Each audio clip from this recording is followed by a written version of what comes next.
I'm Chris Schenkel, and I am privileged to open this year's Masters movie with a word about Clifford Roberts, the organizational genius who provided the leadership that so greatly popularized tournament golf as a spectator sport. This has been done by making the Masters a model that so many have emulated. Cliff is the one who changed medal competition to 4 days of play instead of 3. From the very beginning in 1934, a system of telephone-connected scoreboards out on the course was made available. Augusta is where the roping of fairways began. Spectator mounds and slopes were created together with unusual seating arrangements out on the course, which were greatly appreciated by all branches of the news media as well as the patrons. A myriad of first-time conveniences and procedures have been introduced at the Masters. Who else but Cliff Roberts would have thought of appointing an improvements committee, which continuously helps the tournament to progress? No wonder leading golf officials from numerous countries gather each year here at the Masters to observe and assist in the operation of the Masters tournament. Thursday, day 1, bright, brisk, and promising to become breezy.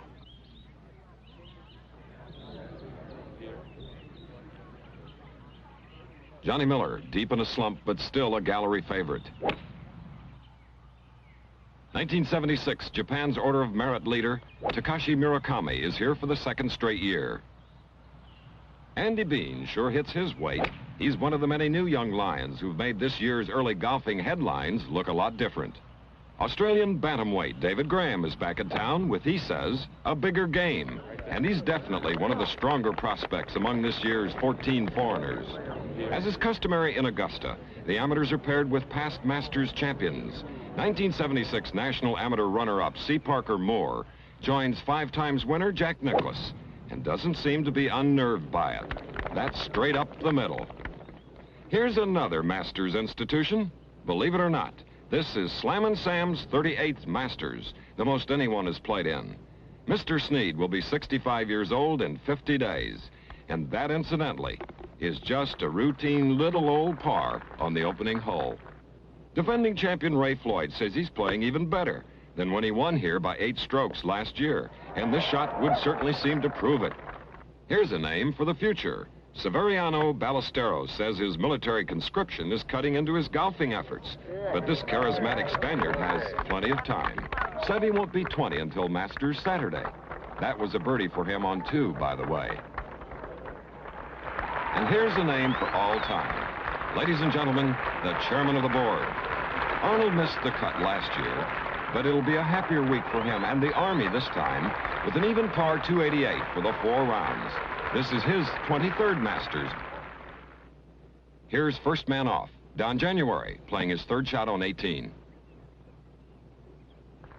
That's a sweet 69 for a man with 47 summers and 16 Masters behind him. But 69 won't lead this first round to the 41st Masters. Hubert Green is 4 under, playing this lovely 6-iron shot into 18.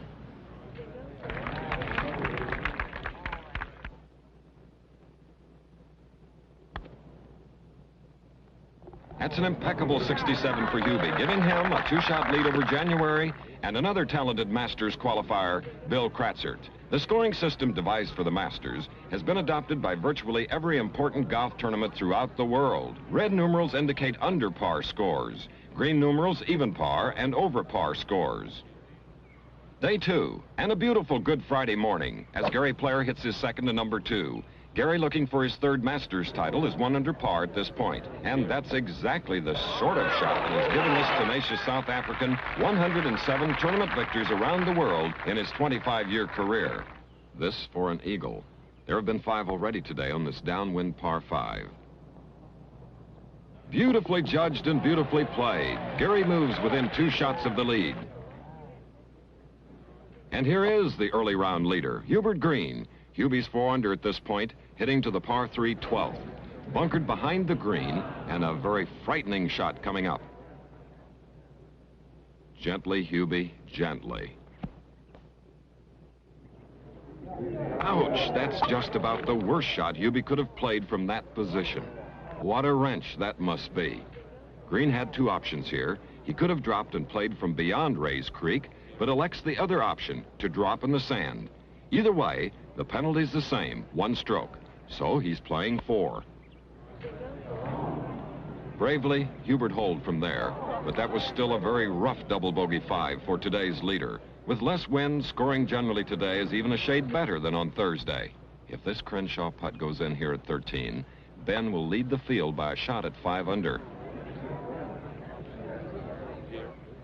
No, but what a marvelous tempo that young man has on the greens. The birdie puts him 4 under. 15, Rod Funseth for a birdie. That's Rod's 6th birdie today, and it gives him the lead at 5 under. Back to 15, Tom Watson, second shot with a 3 wood. A birdie here would put Tom 1 ahead of Funseth.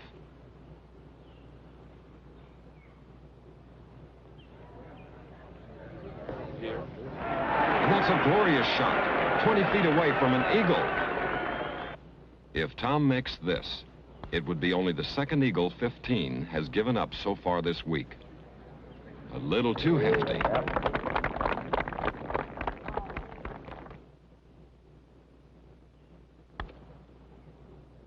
That puts Tom 6 under, but a bogey on the final hole returns him to 5 under, tying him for the lead with Rod Funseth after 2 days of sun-blessed and scintillating golf.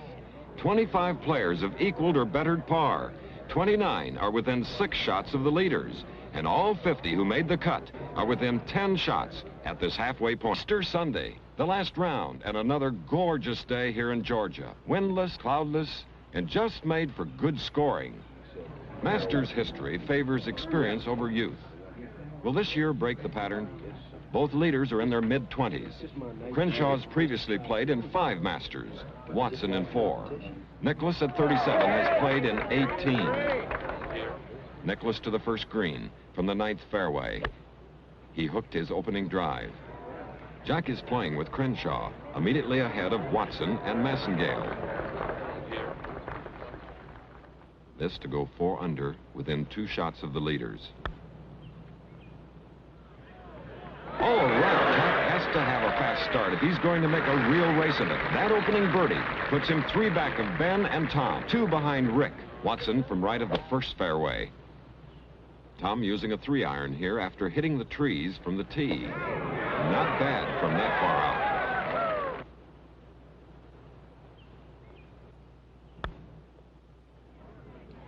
That's no gimme.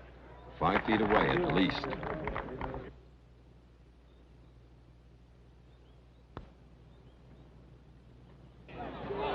No nervous twitches there.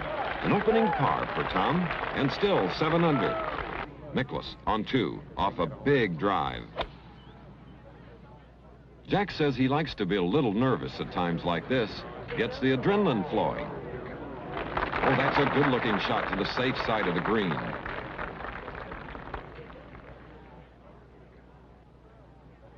Crenshaw on 2, 3rd shot. Ben found the woods off the tee here. Yuck. Playing 4. After his 2nd place here last year and his fine golf so far this week, a lot of people have been favoring Ben for today. Nicklaus from at least 50 feet. A long shot at an eagle. Look at Jack's caddy. What a great willer in Willie Peterson always is. Crenshaw for par. Nope, that's a bogey for Ben on maybe Augusta's easiest birdie hole. And a very unhappy young man he is right now. Jack for the birdie 4.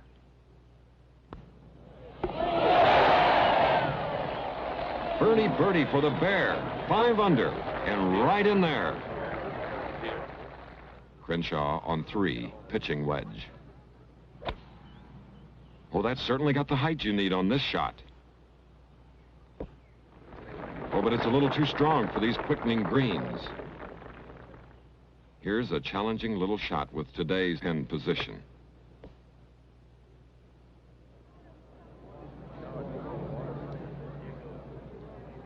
You won't see Ben do that too often. The ball ran right off the green into a bunker. Playing 4. And he's still 5 feet away.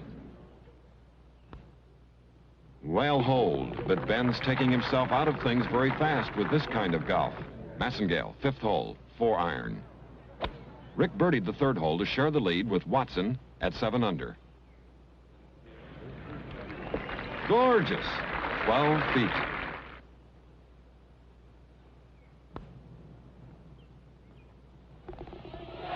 And that, folks, puts him a very acceptable 8 under par. But Tom Watson had put his 4-iron approach inside Rick's shot. And so Tom has this to also go 8 under.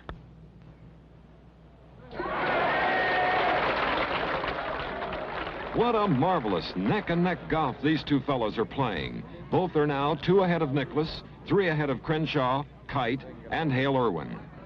Massengale on 7, pitching wedge. He's 1 back of Watson now. Tom made his 2nd straight birdie on the 6th hole. Oh, yes! Watson also with a pitching wedge.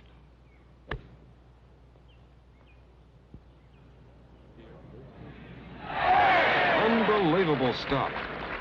If Watson holds this, it will be his 3rd straight birdie. Not too much sign of choke in that kind of golf. Sensational. To take the lead, 10 under. Massengale to go 9 under. Marvelous. What a match these two have going. Nicklaus immediately in front of them on the 8th fairway is 2 under for the first 7 holes and has dropped a shot to both of them. Massengale on 8 for an eagle.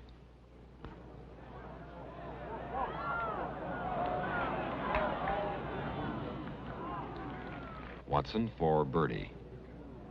Tom missed the green in 2 here. Yes, 4 birdies in a row, 11 under. Massengale for the bird.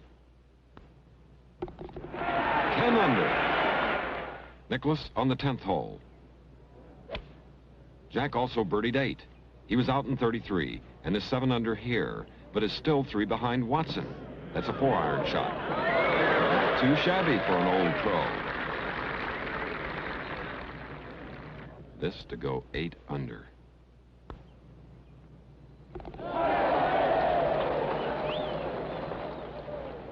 Massengale, 3rd shot on 10.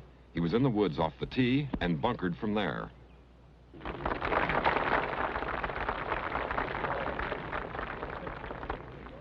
Watson's 3rd on 10. He also missed the tee shot. There could be a big swing here in Nicklaus's favor.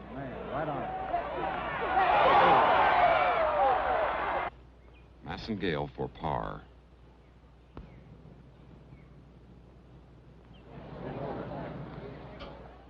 This is Rick's first hole over par in the last 16 he's played. But that leaves him only 1 stroke ahead of Nicklaus, 3 ahead of Tom Kite. Watson for par. That's the first bogey in 21 holes for Tom.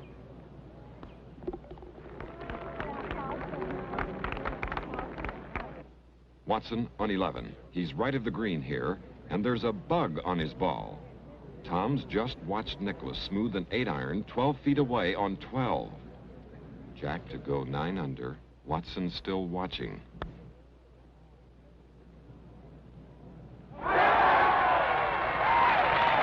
Watson has still to play on 11. Nicklaus's birdie has put Jack only 1 behind him. There's been a 3-shot swing between them these last 3 holes. Watson still back on 11. And he's still having bug trouble. This is a very critical shot for Tom. Another bogey here could break his marvelous momentum. And very deftly performed under the circumstances. This for par.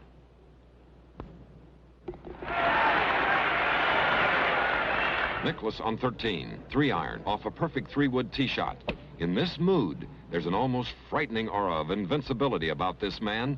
Not something you'd want to watch as closely as Tom Watson has had to do all day.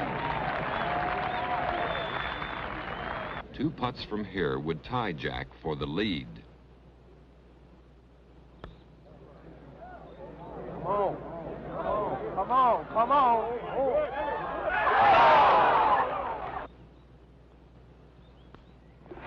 6 under for the day, 10 under for the tournament, and tied for the lead with Tom Watson.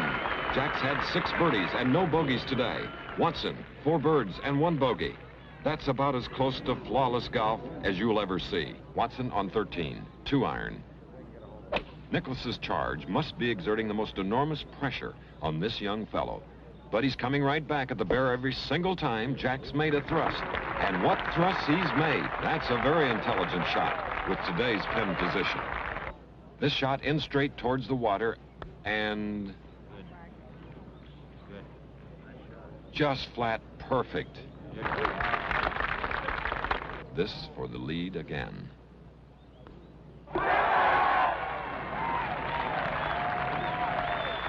Nicklaus on 14, 8 iron.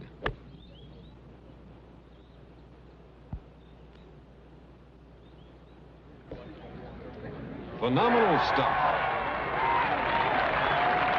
Just listen to that crowd. This for a 3rd straight birdie. This to lock it up again. Gosh, Jack really thought he had made that one. Still 10 under. Watson putting on 14. He's nearly 50 feet short. Just look at those rolls. This is maybe the toughest green on the course if you're a long way away. This to stay 1 ahead of the king. Nicklaus on 15. Second shot, 4 iron. What a drive he hit here. This is a 520-yard hole.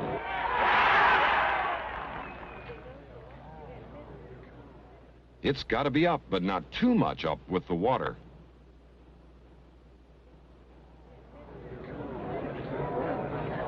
Oh, half an inch from an eagle. Jack's chipping definitely has improved.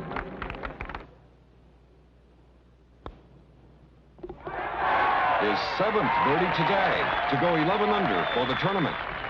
And that ties it all up again. Watson's second shot on 15, 2 iron.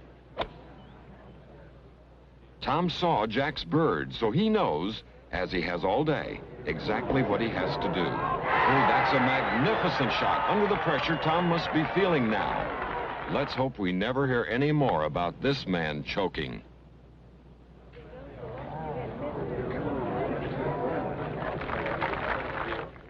This for the lead again.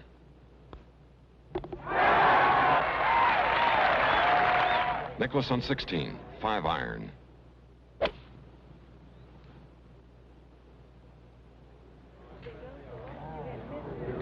And that was too much club. Jack got to lift and place off a fan's blanket here. No penalty.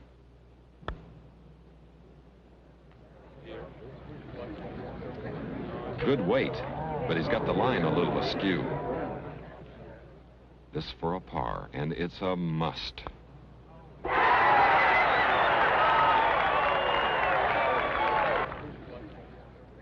Watson on 16. Tom saw Nicklaus's par. He has to make a par at least.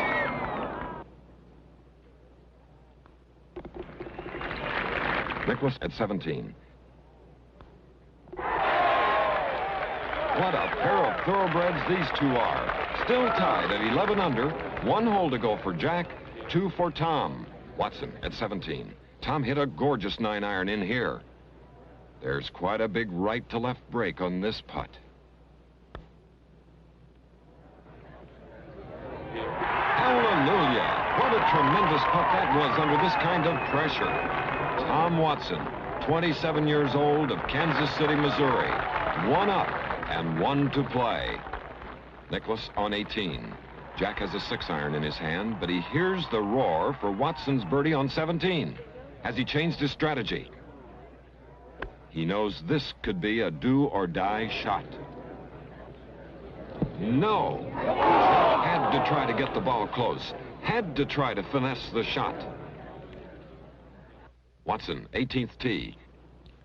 He must find the fairway. Oh, that's a gorgeous shot. Perfectly placed. Jack has to get down in 2 to have any chance of a playoff.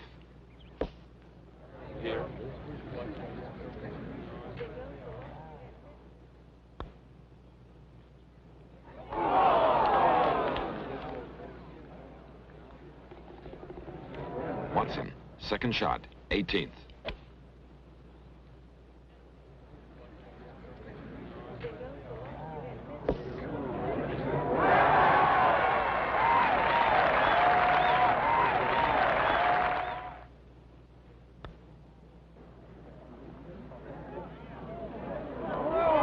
And so, with this flawless par on the final hole, Tom Watson, one of the most engaging of the young lions of professional golf, resists the fiercest of day-long onslaughts by the most fearsome man in the game to win his first Masters and his second major championship. Ladies and gentlemen, the 1977 Masters champion, Thomas Sturgis Watson.